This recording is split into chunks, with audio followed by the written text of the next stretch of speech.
Hello guys, and welcome back again. Some of you might be like, dude, does this guy ever stop talking about banks? Well, you know, when I get so much of it to install because it's so good, then no, I'm not going to stop talking about it. So here we go. What we're working on is a 2024 Cummins with 18,000 miles on the clock. And you love it when this comes in for you. Yes, we've got the Banks Monster exhaust, we've got the boost tubes, we've got the ram air, we've got the diff cover, and the air filter housing. We've also got the map sensor relocation, and then an ATS thermal bypass delete. So let's get into this one. We'll go through and just do a couple little videos here and there, show you some progress. I'm not going to do a time lapse on doing the monster ram or nothing like that. I already did one. That's all we get for a little while. But I'll show you finished product of doing, you know, the specifics and everything. Let's start off with a naked picture in front though, right? Yeah, got your attention now, huh? Naked meaning in stock form. No bling, no paint, no nothing. She's naked. We're gonna dress this one up for prom. Well, there's the rear diff cover installed.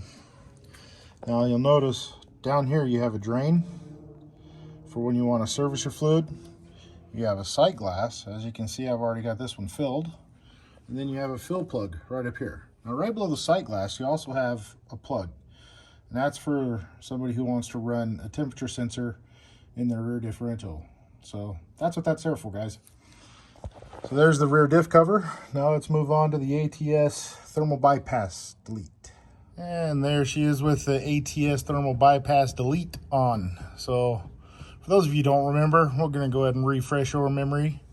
The factory POS, which is this little bugger right here, has that spring-loaded in here thermal bypass coupler that makes the transmission recycle the trans fluid in order to warm up faster. The problem with it is it sticks into the closed loop position and causes the transmission to overheat. It's extremely common. It gets overlooked almost all the time.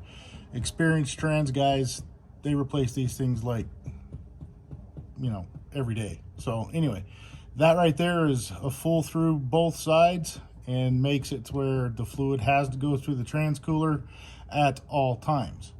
Yes, it does take a little bit longer to warm up your trans fluid, but better safe than sorry. At least you're not overheating your transmission. On to the next. And the monster exhaust is installed. I gotta tell you, for this being such a big pipe from the SCR back, everything is in here and it doesn't hit nothing. It lines up absolutely perfect. Pretty tight clearances all the way around, but nothing is hitting. So it's SCR back, and some people say it does absolutely no good.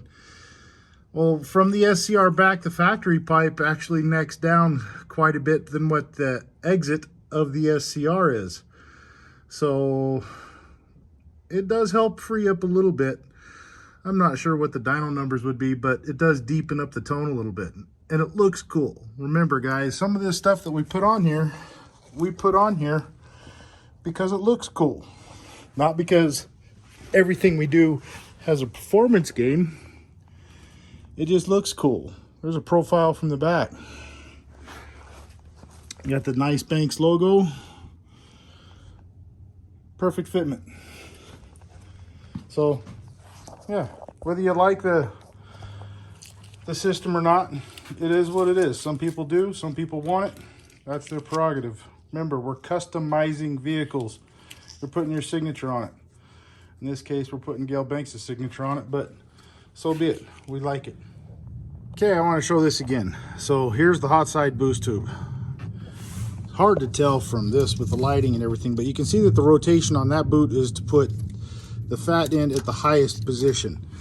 And that is to aid in removing the oil filter coming out. Now, I'll show you through the wheel well. There is plenty of room to get that oil filter. I mean, you have that much room to get that oil filter out.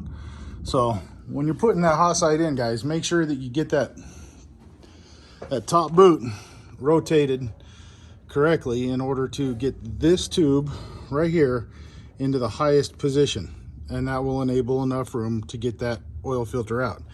And as you can see, it's tight going through there, but there's daylight all the way around.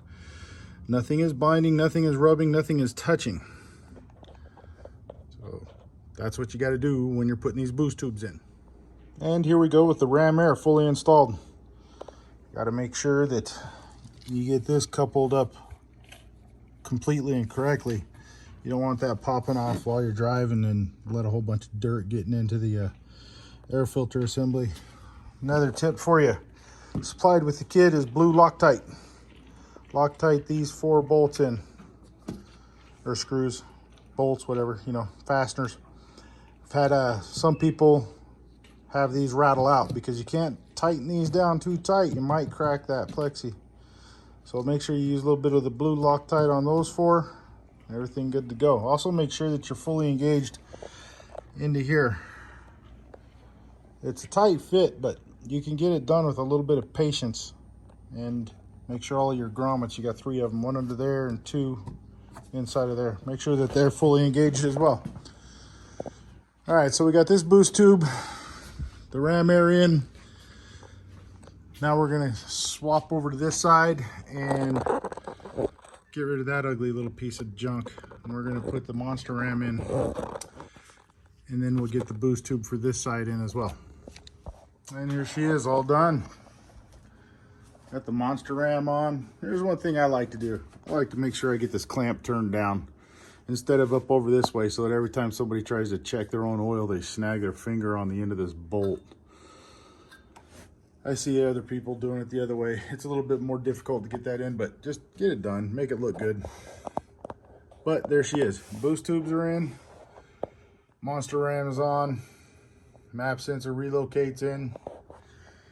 And there we got the ram air. This thing's good to go. So I want to thank you all for watching. You know, it means a lot to me. I do like the comments, whether they're good or bad.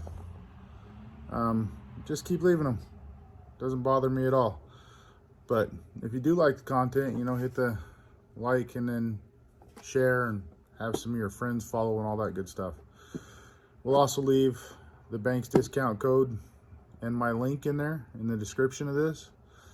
So if you want some bank stuff, go ahead and order you up some. Anyway, have a good one.